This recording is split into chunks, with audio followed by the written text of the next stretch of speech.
Hello, I'm Darren Llewellyn. Welcome to another episode of MyToolboxTV. Today I want to talk about NFPA 70E.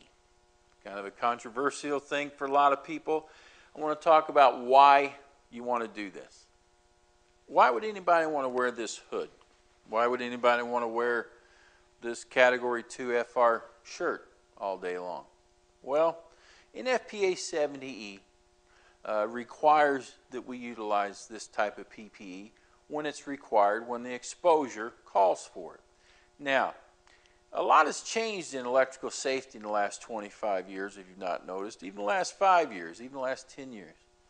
When I first started as an electrical maintenance person back in 1984, just a young 20-some-year-old kid, we didn't have a lot of safety stuff. We didn't have a lot of safety meetings. I was never in electrical safety class. The first electrical safety training I ever was a part of, I was the instructor. So 25 years ago, we didn't do any electrical training like that. Well, a lot has changed. I'll never forget my first day on the job at this, it was a foundry in Terre Haute, Indiana. First day on the job, my boss says, "Hey kid, for 2 weeks you got to work with Bill. Bill's our top electrical guy. He's the smartest guy we got when it comes to electrical stuff. Do everything he tells you." Well, one day, we're out on the plant floor, and we're standing in front of a 600 amp disconnect. And Bill says, "Kid, when you turn one of these things on or off, don't stand in front of it. Stand off the side, use your left hand, and turn your head. It might not hurt to duck a little bit, too." I said, "Why, Bill?" He said, "Well, sometimes these things blow up." What? It's the first I'd heard about this. "Yeah, sometimes they blow up." I said, "Why?" He said, "I don't know." I said, "Well, how much does it blow up?" He goes, "You never know how much it's going to blow up." So, that was good information. I still do that today. It's great information, but the problem was back in 1984, that was all we knew. That was it. That was the whole class on arc flash. Well, today we know more. Me and Bill were probably wearing polyester disco shirts at the time. Well, now we know we need to wear this stuff. We need to sometimes wear this stuff to protect ourselves. So if you look around your plant and you're still doing things like 1984, you might want to rethink about what's going on. A question I get a lot, and I travel the country all the time speaking on 70E, the question is it the law? Does OSHA require? Well, it's not the law. It's absolutely not the law, and that doesn't matter. You know who doesn't care if it's the law or not? That's OSHA. OSHA's writing citations all over the country all the time on 70E stuff. But they're not saying, "Hey, you're getting this citation because of 70E." They're writing citations because OSHA requires you to protect people from electrical hazards. OSHA requires you in 1910-132 to do hazard assessments for hazards in your facility. 335 requires PPE for electrical hazards. 333A requires specific safety-related work practices for electrical hazards.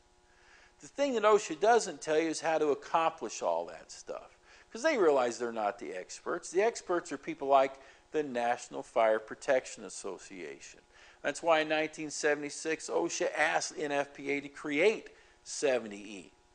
So when OSHA wants to know the best way to protect your folks from electrical hazards, they don't read the OSHA book. They look at NFPA 70E. It's the recognized best practice right now for protecting people in general industry from electrical hazards. Sometimes I hear people say things like, "Well, we're not going to do 70E here because it's not the law." And I say, fine, don't do it. Don't do it because it's not the law. Shred your book. But then I got a question. What are you going to do? You got to do something. You can't just sit back like it's 1984. You have to do something. How will you determine what PPE to provide? The OSHA book doesn't tell you. How will you know what work practices to provide? The OSHA book doesn't tell you. How will you know how to do the hazard assessments? The OSHA book doesn't tell you.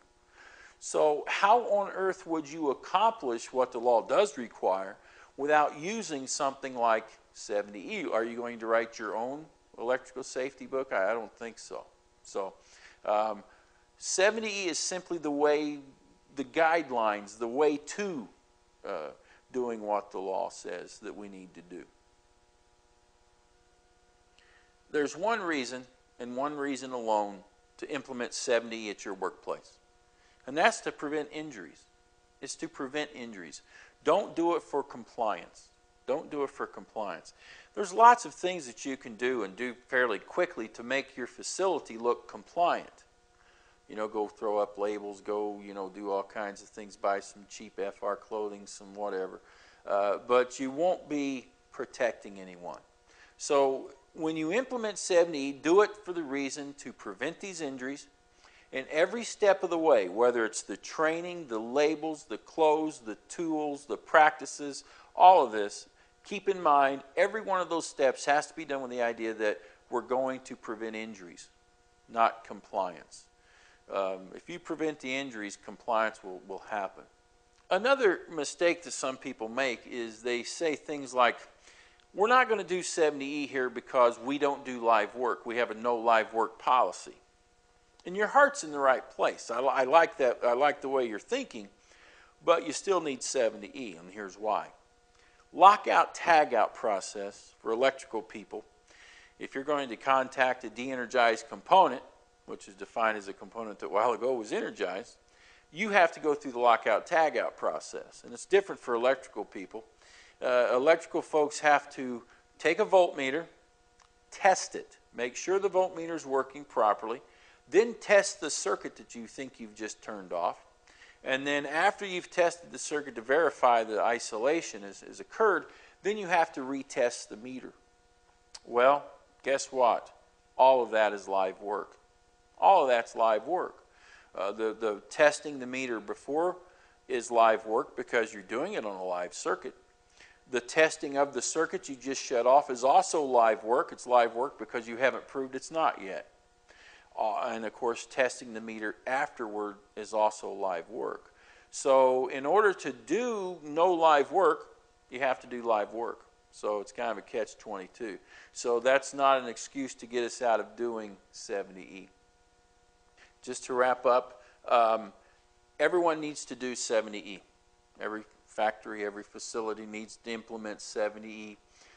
It's something that it will protect your people and help prevent these injuries. Don't do it for compliance, do it to prevent injuries. OSHA requires us to do all of these things like hazard assessments and provide PPE and work practices, but they don't tell us how. 70E has those instructions on how to get that done. You cannot cover everything that's in 70 in 1 or 2 or 3 or even 10 videos. So we'll do a few more videos about 70. We'll get into some of the more of the practical hands-on stuff that maintenance people need to know in the upcoming episodes.